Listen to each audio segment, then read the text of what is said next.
नदी किनारे एक जामुन का पेड़ था। उस पर एक खुशमिजाज बंदर रहता था। वो पूरे दिन मस्ती करता, फल खाता और गुनगुनाता रहता। उसी नदी में एक मगरमच्छ भी रहता था, जो एक दिन किनारे आकर बोला, भाई जरा कुछ फल गिरा दे, आज बहुत भूख लगी है। बंदर मुस्कुराया और बोला, ले भाई, दोस्ती की शुरुआत मीठे से करते हैं। उसने कुछ जामुन नीचे गिरा दिए।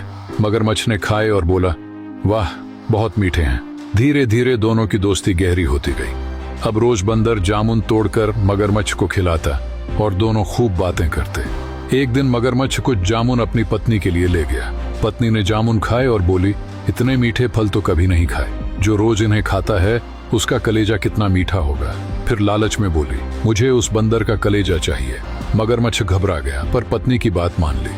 अगले दिन वो बंदर के पास गया और बोला, भाई, तेरी भाभी तुझे बहुत याद कर रही है। कह रही थी कि अगर तू मेरा इतना अच्छा दोस्त है तो उसे भी मिल। बंदर खुश होकर बोला, वाह, चलो आज भाभी के हाथ का खाना खाएंगे।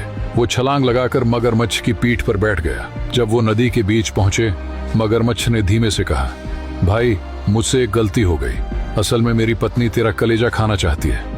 बंदर पहले तो डर गया, फिर हंसकर बोला, बस इतनी सी बात, तूने पहले क्यों नहीं बताया? कलेजा तो मैं पेड़ पर ही छोड़ आया हूँ, चलो वहीं चलकर ले आते हैं। मगरमच्छ भोलेपन में उसकी बात मान गया और किनारे की ओर लौट पड़ा। जैसे ही पेड़ के पास पहुंचा, बंदर फुर्ती से छलांग लगाकर ऊपर चढ़ गया और बोला, धोखेबाज, तूने दोस्ती का नाम लेकर मुझे मारने की कोशिश की। जा, आज तूने एक सच्चा दोस्त खो दिया। मगरमच्छ शर्मिंदा होकर सिर झुकाए चला गया। सीख, इस दुनिया में हर मुस्कान सच्ची नहीं होती।